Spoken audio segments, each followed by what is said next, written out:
Hi everyone, welcome back. CJ റോയിയുടെ മരണം നിക്ഷേപകരുടെ സമ്മർദ്ദം വില്ലനായി. കഴിഞ്ഞ 6 മാസമായി confident group chairman CJ Roy കടുത്ത മാനസിക വിഷമത്തിൽ ആയിരുന്നുവെന്ന് അന്വേഷണ സംഘം. കേന്ദ്ര ഏജൻസികളുടെ അന്വേഷണം ഭയന്ന് രാഷ്ട്രീയ സിനിമാ മേഖലയിലുള്ള പ്രമുഖ നിക്ഷേപകർ പണം കൂട്ടത്തോടെ തിരികെ ആവശ്യപ്പെട്ടു. ദുബായിലും കേരളത്തിലുമുള്ള റിയൽ എസ്റ്റേറ്റ് പദ്ധതികളിൽ പെടുത്താത്ത വൻ തുകകൾ നിക്ഷേപിക്കപ്പെട്ടിരുന്നു. ആദായ നികുതി വകുപ്പ് ഉദ്യോഗസ്ഥർ ആവശ്യപ്പെട്ടതിന് പിന്നാലെയാണ് റോയിയെ മരിച്ച നിലയിൽ കണ്ടെത്തിയത്. നിക്ഷേപകരുടെ വിശദാംശങ്ങൾ അടങ്ങിയ റോയിയുടെ കൈപ്പടയിലുള്ള കുറിപ്പുകൾ പോലീസ് കണ്ടെടുത്തു.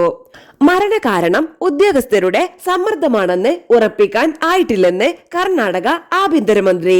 കടബാധ്യതകൾ ഇല്ലാതിരുന്നിട്ടും രാഷ്ട്രീയ സിനിമാ മേഖലകളിലെ പ്രമുഖർ നടത്തിയ നിക്ഷേപങ്ങൾ തിരികെ ചോദിച്ചു തുടങ്ങിയതാണ് അദ്ദേഹത്തെ പ്രതിസന്ധിയിലാക്കിയത്.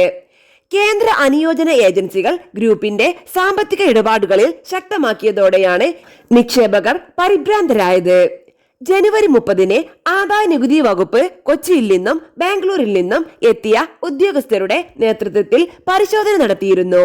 പല സാമ്പത്തിക ഇടപാടുകളുടെയും ഉറവിടം വ്യക്തമാക്കാൻ ഉദ്യോഗസ്ഥർ ആവശ്യപ്പെട്ടതോടെ കൂടുതൽ സമ്മർദ്ദത്തിലായി. ഗ്രൂപ്പ് ആസ്ഥാനത്ത് നിന്ന് കണ്ടെടുത്ത റോയിയുടെ കുറിപ്പുകളിൽ നിക്ഷേപകരെ സംബന്ധിച്ച് നിർണായക വിവരങ്ങൾ ഉണ്ടെന്നാണ് റിപ്പോർട്ട്. സംഭവത്തിൽ കർണാടക പോലീസ് വിശദമായി അന്വേഷണം നടത്തിവരികയാണ്. പരിശോധിക്കുന്നുണ്ടെങ്കിലും മരണത്തിൽ ആദായ നികുതി ഉദ്യോഗസ്ഥർക്ക് നേരിട്ട് പങ്കുണ്ടോ എന്ന കാര്യത്തിൽ വ്യക്തത വന്നിട്ടില്ല.